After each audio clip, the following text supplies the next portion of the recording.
ಒಂದ್ simple question, ನೀವ್ ಯಾವ್ದಾದ್ರು ರಿಯಾಲಿಟಿ ಶೋನ ನೋಡಕ್ ಸ್ಟಾರ್ಟ್ ಮಾಡಿದ್ಮೇಲೆ ಒಂದ್ ಎಪಿಸೋಡ್ ನೋಡ್ತೀನಿ ಅಂತ ಹೇಳಿ ಅದು ಬೆಳಗಿನ ಜಾವ 3 ಗಂಟೆವರೆಗೂ ಹೋಗಿರೋ ಎಕ್ಸ್ಪೀರಿಯನ್ಸ್ ಇದೆಯಾ? ಸೊ ರಿಯಾಲಿಟಿ ಶೋ ಅಂತ ಹೇಳ್ತಾರೆ, but is it really real? ಯಾಕಂದ್ರೆ ಅವ್ರು ನಮ್ ಫ್ಯಾಮಿಲಿ ಅಲ್ಲ, ನಮ್ ಫ್ರೆಂಡ್ಸ್ ಅಲ್ಲ, ಲೈಫ್ ಅಲ್ಲಿ ನಾವ್ ಯಾವತ್ತೂ ಅವ್ರನ್ನ ಮೀಟೇ ಆಗಿರಲ್ಲ. ಆದ್ರೂ ಅವ್ರ ಹತ್ರ ನಮಗ್ ಬೇಜಾರಾಗುತ್ತೆ, ಅವ್ರ್ ಗೆದ್ರೆ ನಮಗ್ ಖುಷಿ ಆಗುತ್ತೆ, ಅವ್ರನ್ನ ಟ್ರೋಲ್ ಮಾಡಿದ್ರೆ ನಮಗ್ ಕೋಪ ಬರುತ್ತೆ. ವೈ? ಇದೆಲ್ಲ ಕೋ ಇನ್ಸಿಡೆನ್ಸ್ ಅಂತೂ ಅಲ್ಲ. ನಿಮ್ ಬ್ರೈನ್ಗೆ ರಿಯಾಲಿಟಿ ಶೋಸ್ ಏನ್ ಮಾಡ್ತಿವೆ ಅನ್ನೋ ಸೀಕ್ರೆಟ್ ಹಿಂದೆ ಒಂದು ಸೈನ್ಸ್ ಇದೆ. Hey dudes, welcome back to my YouTube channel the review room by Lakshmi Rao.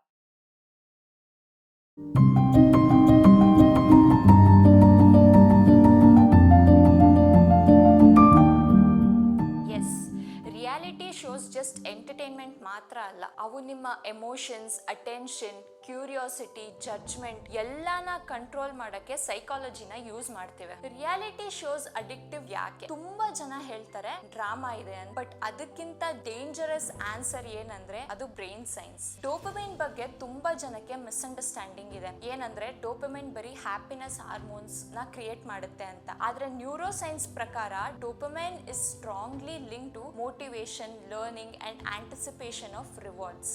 Simple example, ಈಗ ಒಂದು ರಿಯಾಲಿಟಿ ಶೋ ಎಪಿಸೋಡ್ ಮುಗೀತು, ಲಾಸ್ಟ್ ಅಲ್ಲಿ ಸಡನ್ ಆಗಿ ಒಂದು ವಾಯ್ಸ್ ಬರುತ್ತೆ, cut, episode over. Brain immediately question ಕೇಳಕ್ಕೆ ಸ್ಟಾರ್ಟ್ ಮಾಡುತ್ತೆ, ಯಾರು, ಯಾಕೆ, ಏನಾಯ್ತು, ಹೆಂಗಾಯ್ತು, ಬಟ್ ಆನ್ಸರ್ ಅಂತೂ ಇರಲ್ಲ. ಸೊ ಇದು ಬ್ರೈನ್ಗೆ ಇನ್ಕಂಪ್ಲೀಟ್ ಇನ್ಫಾರ್ಮೇಶನ್ ಸಿಗುತ್ತೆ. ರಿಸರ್ಚ್ ಪ್ರಕಾರ uncertainty itself can increase anticipation and unpredictable rewards are especially engaging. ಇದಕ್ಕೆ ಸೈಕಾಲಜಿಕಲ್ ಕಾನ್ಸೆಪ್ಟ್ ಒಂದಿದೆ, ಅದೇ ವೇರಿಯಬಲ್ ರಿವಾರ್ಡ್ ಮಷೀನ್ ಅಂತ. ಇವಾಗ ನಾವು ಕ್ರೂಸ್ ಅಲ್ಲೆಲ್ಲ ಸ್ಲಾಟ್ ಮಷೀನ್ ಅಂತ ಒಂದು ಆಡ್ತೀವಿ. ಸೊ ರಿಯಾಲಿಟಿ ಶೋ ಈ ಒಂದು ಪ್ರಿನ್ಸಿಪಲ್ ನ ಯೂಸ್ ಮಾಡುತ್ತೆ. ಇಮ್ಯಾಜಿನ್, ಕೆಸಿನೋಗೆ ಹೋಗಿ ಸ್ಲಾಟ್ ಮಷೀನ್ ಆಡ್ತೀರಾ. ಫಸ್ಟ್ ಸ್ಪಿನ್ ಆಗುತ್ತೆ and you will lose, second spin ಆಗುತ್ತೆ again you will lose, third spin ಆಗುತ್ತೆ ಒಂದು ಚಿಕ್ಕ ವಿನ್ ಆಗುತ್ತೆ, fourth spin nothing and fifth spin almost jackpot ಬರುತ್ತೆ. ಎಕ್ಸಾಕ್ಟ್ಲಿ ನೆಕ್ಸ್ಟ್ ಏನಾಗುತ್ತೆ ಅಂತ ಗೊತ್ತಿರೋದಿಲ್ಲ, ಅದಕ್ಕೆ ಜನ ಇದನ್ನ ನಿಲ್ಸೋಕೆ ಕಷ್ಟ ಪಡ್ತಾರೆ. ಅಂಡ್ ರಿಯಾಲಿಟಿ ಶೋಸು ಇದನ್ನೇ ಎಂಟರ್ಟೈನ್ಮೆಂಟ್ ಫಾರ್ಮ್ಯಾಟ್ ಅಲ್ಲಿ ಯೂಸ್ ಮಾಡ್ತಿವೆ. ಒಂದ್ ಎಪಿಸೋಡ್ ಅಲ್ಲಿ fight, next episode romance, next wild card entry,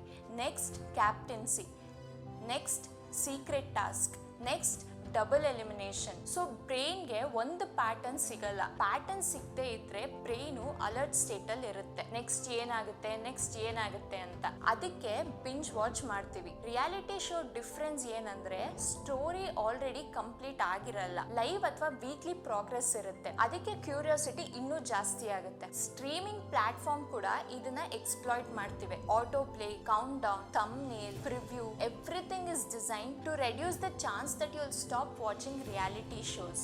ಅದಕ್ಕೆ ಇದೊಂದು perfect format. Daily suspense, daily gossip, daily elimination, daily emotional play. ಬ್ರೈನ್ಗೆ ಒಂದು ಕಂಪ್ಲೀಟ್ ಲೂಪ್ ಅಲ್ಲೇ ಇರುತ್ತೆ. ಆದ್ರೆ ಇದೆಲ್ಲ ಬರೀ ಬಿಗಿನಿಂಗ್, ಯಾಕಂದ್ರೆ ಪಿಕ್ಚರ್ ಅಭಿ ಬಾಕಿ ಹೈ ಮೇರೆ ದೋಸ್ತ್. ನೆಕ್ಸ್ಟ್ ಶಾಕಿಂಗ್ ಟ್ರೂತ್ ಏನಂದ್ರೆ, ಯಾಕೆ ನಮ್ಗೆ ಕಂಪ್ಲೀಟ್ಲಿ ಅನ್ನೋನ್ ಕಂಟೆಸ್ಟೆಂಟ್ ಮೇಲೆ ಅಷ್ಟು ಅಫೆಕ್ಷನ್ ಬರುತ್ತೆ, ಅವ್ರು ಎಲಿಮಿನೇಟ್ ಆದ್ರೆ ನಮ್ಗೆ ನಿಜವಾಗ್ಲೂ ಹಾರ್ಟ್ ಬ್ರೇಕ್ ಆಗುತ್ತೆ. ಅಂಡ್ ಯಾಕೆ ಸೋಷಿಯಲ್ ಮೀಡಿಯಾಲಿ ಸ್ಟ್ರೇಂಜರ್ಸ್ಗೋಸ್ಕರ ನಾವು ಫ್ರೆಂಡ್ಸ್ ಜೊತೆ ಜಗಳ ಮಾಡ್ತೀವಿ? ಇದಕ್ಕೆ ಆನ್ಸರು ಟೆಲಿವಿಷನ್ ಅಲ್ಲ, ಇನ್ಸ್ಟೆಡ್ ಹ್ಯೂಮನ್ ಸೈಕಾಲಜಿ, ಅದೇ ಪ್ಯಾರಾಸೋಷಿಯಲ್ ರಿಲೇಶನ್ಶಿಪ್. ಸಿಂಪಲ್ ವರ್ಡ್ಸ್ ಅಲ್ಲಿ ಹೇಳ್ಬೇಕಂದ್ರೆ ಇದನ್ನ ಒನ್ ಸೈಡೆಡ್ ಫ್ರೆಂಡ್ಶಿಪ್ ಅಂತ ಕರಿಬಹುದು. ಫ್ರೆಂಡ್ಶಿಪ್ ಇದೆ ಆದ್ರೆ ಒನ್ ಸೈಡೆಡ್ ಮಾತ್ರ.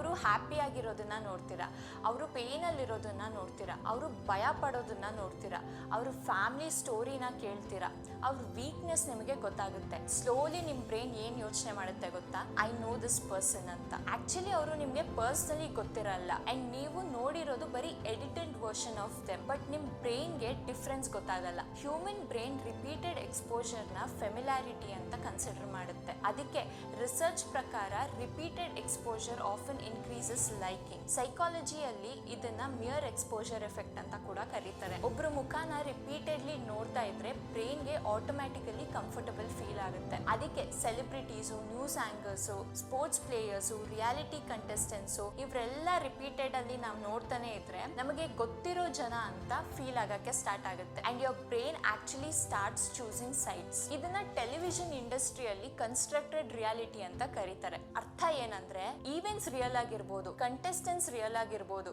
ಆರ್ಗ್ಯುಮೆಂಟ್ಸ್ ಕೂಡ ರಿಯಲ್ ಆಗಿರ್ಬೋದು. ಆದ್ರೆ ನಾವು ಟಿವಿಲಿ ನೋಡೋದು ಮಾತ್ರ ಎಡಿಟರ್ ಕ್ರಿಯೇಟ್ ಮಾಡಿದ ವರ್ಷನ್. ಇಮ್ಯಾಜಿನ್ ಮಾಡಿ, ಒಂದು ಮನೆಯಲ್ಲಿ 24 ಕ್ಯಾಮ್ರಾಸ್ ರೆಕಾರ್ಡ್ ಮಾಡ್ತಿವೆ ಅಂತ. ಒಂದು ದಿನ ಅಂದ್ರೆ 24 hours ಫುಟೇಜ್. ಸಪೋಸ್ ಮನೆಯಲ್ಲಿ ಅಥವಾ ಸ್ಟೇಜ್ ಮೇಲೆ ಒಂದಷ್ಟು ಜನ ಕಂಟೆಸ್ಟೆಂಟ್ಸ್ ಇದ್ದಾರೆ, ಸುಮಾರು ಕ್ಯಾಮ್ರಾಗಳು ಕಂಟಿನ್ಯೂಸ್ ಆಗಿ ಶೂಟ್ ಮಾಡ್ತಿವೆ. ಒಂದು ದಿನ ರೆಕಾರ್ಡ್ ಆಗೋ ಫುಟೇಜು ಹಂಡ್ರೆಡ್ಸ್ ಆಫ್ ಅವರ್ಸ್ಗೆ ರೀಚ್ ಆಗ್ಬೋದು. ಆದ್ರೆ ಟಿವಿಯಲ್ಲಿ ನಮಗೆ ಸಿಗೋದು around 45 minutes. So think about it. 24 hours ಲೈಫ್ನ ಕಂಪ್ರೆಸ್ ಮಾಡಿ 45 minutesಗೆ ತರ್ತಾರೆ ಅಂದ್ರೆ ಯಾವ ಸೀನ್ ನ ತೋರಿಸ್ಬೇಕು, ಯಾರ ರಿಯಾಕ್ಷನ್ ನ ಯೂಸ್ ಮಾಡಬೇಕು, ಯಾರನ್ನ ಹೀರೋ ಮಾಡಬೇಕು, ಯಾರನ್ನ ವಿಲನ್ ಮಾಡಬೇಕು, ಇದೆಲ್ಲ ಎಡಿಟಿಂಗ್ ಅಲ್ಲಿ ಡಿಸೈಡ್ ಆಗುತ್ತೆ. Reality show producer Robert Turkel ಮತ್ತೆ ಕೆಲವು ಮೀಡಿಯಾ ಸ್ಕಾಲರ್ಸ್ ಇದನ್ನ ಎಕ್ಸ್ಪ್ಲೈನ್ ಮಾಡಿದ್ದಾರೆ. Editing where the story is built ಅಂತ. ಕಂಟೆಸ್ಟೆಂಟ್ಸ್ ಆಕ್ಟ್ ಮಾಡಿಲ್ಲ ಅಂದ್ರೂ ಕೂಡ ಎಡಿಟಿಂಗ್ ಎಮೋಷನಲ್ ಇಂಪ್ಯಾಕ್ಟ್ ನ ಚೇಂಜ್ ಮಾಡಬಹುದು. Now we have a close up. Let me show you what he sees. Let's assume he saw a woman holding a baby in her arms. Now we cut back to his reaction to what he sees, and he smiles. Now what is he as a character? He's a kindly man. He's sympathetic. Now, let's take the middle piece of film away, the woman with the child, but leave his two pieces of film as they were. Now we'll put in a piece of film of a girl in a bikini. He looks, girl in a bikini, he smiles. What is he now? The dirty old man. He's no longer the benign gentleman who loves babies. That's what film can do for you. Imagine ಮಾಡಿ, ಒಂದು room ಅಲ್ಲಿ ಒಂದು 15 ಜನ ಇದ್ದಾರೆ. ಒಂದು full day ಒಂದು person 50 ಸರಿ smile ಮಾಡಿರ್ತಾರೆ, ಬಟ್ 2 ಸರಿ ಕೋಪ ಮಾಡ್ಕೊಂಡಿರ್ತಾರೆ. ಎಡಿಟರ್ ಏನ್ ತೋರಿಸ್ತಾರೆ? ಓನ್ಲಿ ಆ 2 ಸತಿ ಕೋಪ ಮಾಡ್ಕೊಂಡಿರೋ ಮೂಮೆಂಟ್ಸ್ ನ. ಟಿವಿಲ್ ನೋಡಿದ ವ್ಯೂವರ್ಸ್ಗೆ ಏನ್ ಅನ್ಸುತ್ತೆ? ಅಯ್ಯೋ, ಇವ್ನ್ ಯಾವಾಗ್ಲೂ ಕೋಪ ಮಾಡ್ಕೊಂತಿರ್ತಾನೆ ಅಂತ. ಬಟ್ ರಿಯಾಲಿಟಿಯಲ್ಲಿ ಅವ್ನ್ ಒಂದ್ 50 ಸರಿ ನಕ್ಕಿರ್ಬೋದು, ಆದ್ರೆ ಕೋಪ ಮಾಡ್ಕೊಳ್ಳೋದು ಮಾತ್ರ ರಿಜಿಸ್ಟರ್ ಆಗುತ್ತೆ. So only selected moments will get registered. ಇದನ್ನ media researchers selective storytelling ಅಂತ ಡಿಸ್ಕ್ರೈಬ್ ಮಾಡ್ತಾರೆ. Reality television goal entire day reproduce ಮಾಡೋದಲ್ಲ, ಇನ್ಸ್ಟೆಡ್ ಸ್ಟೋರಿನ ಕ್ರಿಯೇಟ್ ಮಾಡೋದು. ಬಿಕಾಸ್ ಸ್ಟೋರಿ ಇಲ್ಲ ಅಂದ್ರೆ ಆಡಿಯನ್ಸ್ಗೆ ಖಂಡಿತವಾಗ್ಲೂ ಬೋರ್ ಆಗುತ್ತೆ. ಅದಕ್ಕೆ ಎಡಿಟರ್ ಆಲ್ವೇಸ್ ಆನ್ಸರ್ಸ್ ನ ಹುಡುಕ್ತಾರೆ. ಹೀರೋ ಯಾರು, ವಿಲ್ಲನ್ ಯಾರು, ಕೊಮಿಡಿಯನ್ ಯಾರು, ಎಮೋಷನಲ್ ಪರ್ಸನ್ ಯಾರು, ಈ ತರ ಕ್ಯಾರೆಕ್ಟರ್ಸ್ ಕ್ರಿಯೇಟ್ ಆದ್ಮೇಲೆ ಆಡಿಯನ್ಸ್ಗೆ ಕನೆಕ್ಟ್ ಆಗುತ್ತೆ. ಅಂಡ್ ಇಂಪಾರ್ಟೆಂಟ್ ಪಾಯಿಂಟ್, ಇದು ಕಂಟೆಸ್ಟೆಂಟ್ ಫೇಕ್ ಅಂತಿರಲ್ಲ. ಎಡಿಟಿಂಗ್ ಪ್ರಾಸೆಸ್ ಆಡಿಯನ್ಸ್ಗೆ ಸ್ಪೆಸಿಫಿಕ್ ನರೇಟಿವ್ ನ ಈಸಿಯಾಗಿ ಫಾಲೋ ಮಾಡೋಕೆ ಹೆಲ್ಪ್ ಮಾಡುತ್ತೆ. ಈಗ ಫೋಮೋ ಬಗ್ಗೆ ಮಾತಾಡೋಣ, ಅಂದ್ರೆ the fear of missing out. Imagine, ನೀವು ಆಫೀಸ್ಗೆ ಹೋಗ್ತೀರಾ, ಅಲ್ಲಿ ನಿಮ್ಮ ಕೊಲೀಗ್ಸು ಒಂದು ಟಾಪಿಕ್ ಮಾತಾಡ್ತಾರೆ, ಇನ್ಸ್ಟಾಗ್ರಾಮ್ ಓಪನ್ ಮಾಡಿದ್ರಿ ಆದರೆ ಅದೇ ಕ್ಲಿಪ್ಸು, ವಾಟ್ಸ್ಆ್ಯಪ್ ಅಲ್ಲಿ ಅದೇ ಮೀಮ್ಸು, ಯೂಟ್ಯೂಬ್ ಅಲ್ಲಿ ಅದೇ ರೆಕಮೆಂಡೇಶನ್ಸು. ಸೊ ಬ್ರೈನ್ ಅವಾಗ ಏನು ಹೇಳುತ್ತೆ? ನಾನು ಇದನ್ನ ನೋಡಿಲ್ಲ, ನಾನು ಏನೋ ಮಿಸ್ ಮಾಡ್ತಾ ಇದ್ದೀನಿ. ಇದನ್ನ ಫೋಮೋ ಅಂತ ಕರೀತಾರೆ. ಅದಕ್ಕೆ even people who don't regularly watch highlights ನೋಡ್ತಾರೆ ಅಂಡ್ ರಿವ್ಯೂಸ್ ನ ನೋಡ್ತಾರೆ, ಕ್ಲಿಪ್ಸ್ ನ ನೋಡ್ತಾರೆ, ಬಿಕಾಸ್ ಕಾನ್ವರ್ಸೇಷನ್ ಅಲ್ಲಿ ಅವರು ಹಿಂದೆ ಇರಬಾರ್ದು ಅಂತ. ಸೊ ಇದು ಎಂಟರ್ಟೈನ್ಮೆಂಟ್ ಇಂದ ಸೋಷಿಯಲ್ ಪಾರ್ಟಿಸಿಪೇಷನ್ಗೆ ಕನ್ವರ್ಟ್ ಆಗುತ್ತೆ. ಅಂಡ್ ಈಗ ಜಸ್ಟ್ 30 seconds ಟ್ರ್ಯಾಪ್ ಬರೋಣ. ಸುಮಾರು ಜನ ಅನ್ಕೊಂತಾರೆ ನಾನು ಫುಲ್ ಎಪಿಸೋಡ್ ನೋಡಲ್ಲ, ಬರೀ ರೀಲ್ಸ್ ಮಾತ್ರ ನೋಡ್ತೀನಿ ಅಂತ. And sometimes reels are even more powerful because short form content removes waiting, and that's why sometimes people who never watch the full program still know every contestant, every fight, every elimination, every meme, even without realizing. And research in communication studies repeatedly shows that high arousal emotions like anger, surprise, excitement and anxiety makes people more to share content online than emotionally neutral content ante. And Oxford Internet Institute ಮತ್ತೆ digital media researchers explain ಮಾಡ್ತಾರೆ that modern social media algorithms maximize engagement by recommending content similar to what users already interact with ಅಂತ. ಅಂದರೆ ನೀವು ಒಂದು ಕ್ಲಿಪ್ಪನ್ನು ನೋಡಿದರೆ algorithm think ಮಾಡುತ್ತೆ ಇವನಿಗೆ ಇದ್ರ ಮೇಲೆ ಇಂಟ್ರೆಸ್ಟ್ ಇದೆ, ಮತ್ತು ಇನ್ನೂ ಕ್ಲಿಪ್ಸು, ಇನ್ನೂ ಎಡಿಟ್ಸು, ಇನ್ನೂ ಕಾಂಟ್ರವರ್ಸೀಸು, ಇನ್ನೂ ಇಂಟರ್ವ್ಯೂಸು, ಇನ್ನೂ ಮೀಮ್ಸ್ನ ತೋರಿಸ್ತಾ ಹೋಗುತ್ತೆ. And without realising entire feed full ಒಂದೇ ಟಾಪಿಕ್ ಇರುತ್ತೆ. ಆ್ಯಂಡ್ ನಿಮ್ಗೆ ಅನ್ಸುತ್ತಾ ಎಲ್ಲ ಜನ ಇದನ್ನೇ ಮಾಡ್ತಾ ಇದ್ದಾರೆ ಅಂತ, ಬಟ್ ರಿಯಾಲಿಟಿಯಲ್ಲಿ ಆಲ್ಗೊರಿದಮ್ ನಿಮಗೆ ಆ ಕಾಂಟೆಂಟ್ ಮಾತ್ರ ತೋರಿಸ್ತಿದೆ. ಬ್ರೈನ್ ರಿಪೀಟೆಡ್ಲಿ ನೋಡಿರೋ ಇನ್ಫಾರ್ಮೇಷನ್ನ ರಿಯಾಲಿಟಿಲಿ ಅದು ತುಂಬ ಇಂಪಾರ್ಟೆಂಟ್ ಅಂತ ಅಸ್ಯೂಮ್ ಮಾಡುತ್ತೆ. ಈಗ ಹಾನೆಸ್ಟ್ ಕ್ವೆಶ್ಚನ್, ಯಾಕೆ ನಮಗೆ ಓನ್ ಪ್ರಾಬ್ಲಮ್ಸ್ ಸಾಲ್ವ್ ಮಾಡೋದಕ್ಕಿಂತ ಬೇರೆಯವ್ರ ಆರ್ಗ್ಯುಮೆಂಟ್ಸ್ನ ನೋಡೋಕ್ಕೆ ತುಂಬಾನೇ ಇಂಟ್ರೆಸ್ಟಿಂಗ್ ಅಂತ ಅನ್ಸುತ್ತೆ. ದಿಸ್ ಮೈಟ್ ಸೌಂಡ್ಸ್ ಹಾರ್ಶ್, ಆದ್ರೆ ಸೈಕಾಲಜಿ ಎಕ್ಸ್ಪ್ಲನೇಷನ್ ಇದೆ. ಏನಂದ್ರೆ ಇದನ್ನ ಸೋಷಿಯಲ್ ಕಂಪ್ಯಾರಿಸನ್ ಥಿಯರಿ ಅಂತ ಹೇಳ್ತಾರೆ. Humans naturally compare themselves with others ಅಲ್ವಾ? Example, someone succeeds and brain compare ಮಾಡುತ್ತೆ, someone fails and brain again compare ಮಾಡುತ್ತೆ, someone loses, brain does the same thing. So watching other struggle makes us reflect on our own life and even gets temporary relief. At least my situation not this bad, ನನ್ನ life better ಇದೆ ಅಂತಲ್ಲ. People occasionally compare themselves with someone who appears to be in a worse situation to feel better about their own circumstances. ಇದು actually cruelty ಅಲ್ಲ, human psychology. ಅದಕ್ಕೆ conflict content attention ನ attract ಮಾಡುತ್ತೆ, because brain constantly compares. And the biggest illusion of all, video start ಅಲ್ಲಿ ಕೇಳಿದ ಕ್ವಶನ್ಗೆ ಇವಾಗ ಬರ್ತೀನಿ. ರಿಯಾಲಿಟಿ ಶೋ ಯಾಕೆ ಅಡಿಕ್ಟಿವ್ ಅಂತ? Because they are not selling competition, task, prize, money. They are selling human emotions, fear, love, jealousy, friendship, betrayal. These are emotions that every human understands.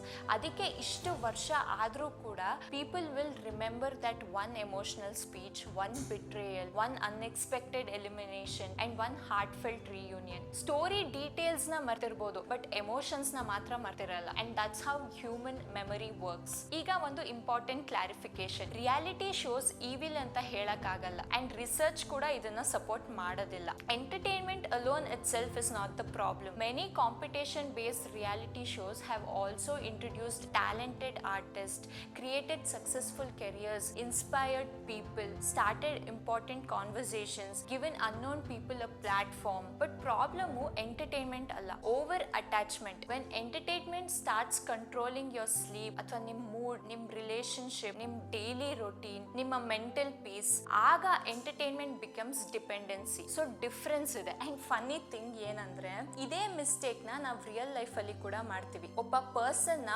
ಒಂದು incident ಇಂದ judge ಮಾಡ್ತೀವಿ, ಒಂದು viral clip ನೋಡಿ opinion ನ form ಮಾಡ್ತೀವಿ, ಒಂದು social media post ನೋಡಿ decision ತಗೊಂತೀವಿ, ಒಂದು ರೂಮರ್ ನ ಕೇಳಿ ಅವ್ರನ್ನ ಹೀರೋ ಅಥವಾ ವಿಲನ್ ನ ಮಾಡ್ಬಿಡ್ತೀವಿ. ಆದ್ರೆ ಫುಲ್ ಕಾಂಟೆಕ್ಸ್ಟ್, ಕಂಪ್ಲೀಟ್ ಸ್ಟೋರಿ ಅದನ್ನ ಯಾರು ನೋಡಲ್ಲ. So may be reality television contestants ನ ಎಕ್ಸ್ಪೋಸ್ ಮಾಡ್ತಿಲ್ಲ, ಅವರು ನಮ್ಮನ್ನ ಎಕ್ಸ್ಪೋಸ್ ಮಾಡ್ತಿದ್ದಾರೆ. ನಾವು ಎಷ್ಟು ಬೇಗ ಜಡ್ಜ್ ಮಾಡ್ತೀವಿ, ಎಷ್ಟು ಈಸಿಯಾಗಿ ನಂಬ್ತೀವಿ, ಎಷ್ಟು ಡೀಪ್ ಆಗಿ ಎಮೋಷನಲಿ ಅಟ್ಯಾಚ್ ಆಗ್ತೀವಿ, ಯಾರೋ ಗೊತ್ತಿಲ್ಲದೆ ಇರೋ ಒಬ್ಬ ಸ್ಟ್ರೇಂಜರ್ನ ಎಷ್ಟು ಸ್ಟ್ರಾಂಗ್ ಆಗಿ ಡಿಫೆಂಡ್ ಮಾಡ್ತೀವಿ ಅಂತ. ಕೆಲವು ಸರಿ ಕ್ಯಾಮ್ರಾ ಒಳಗೆ ಇರೋರ್ನ ಟೆಸ್ಟ್ ಮಾಡ್ತಿಲ್ಲ, ಕ್ಯಾಮ್ರಾ ಹೊರಗೆ ಕೂತ್ ನೋಡ್ತಿರೋ ನಮ್ಮನ್ನ ನಾವೇ ಟೆಸ್ಟ್ ಮಾಡ್ಕೋತಿರ್ತೀವಿ. ಸೊ ನೆಕ್ಸ್ಟ್ ಟೈಮ್ ಯಾವ್ದಾದ್ರು ರಿಯಾಲಿಟಿ ಶೋ ನೋಡಿದ್ರೆ ಅದನ್ನ ಎಂಜಾಯ್ ಮಾಡಿ, ನಗಿ, ಎಮೋಷನಲ್ ಆಗಿ ನಿಮ್ಮ ಫೇವ್ರೆಟ್ ಕಂಟೆಸ್ಟೆಂಟ್ ನ ಸಪೋರ್ಟ್ ಮಾಡಿ, ನಿಮ್ಮ ಫ್ರೆಂಡ್ಸ್ ಜೊತೆ ಡಿಸ್ಕಷನ್ ಮಾಡಿ. ಅದರಲ್ಲಿ ಯಾವುದೇ ತಪ್ಪಿಲ್ಲ. ಆದ್ರೆ ಒಂದು ವಿಷಯನ ಮಾತ್ರ ಯಾವತ್ತು ನೆನಪಲ್ಲಿ ಇಟ್ಕೊಳ್ಳಿ, ಎಂಟರ್ಟೈನ್ಮೆಂಟ್ ನಿಮ್ಗೆ ಎಂಟರ್ಟೈನ್ಮೆಂಟ್ ಅಷ್ಟೇ ಕೊಡ್ಬೋದು, ಯಾವುದೇ ಮೂಮೆಂಟ್ ಅಲ್ಲಿ ಕೂಡ ನಿಮ್ಮನ್ನ ಕಂಟ್ರೋಲ್ ಮಾಡಬಾರ್ದು.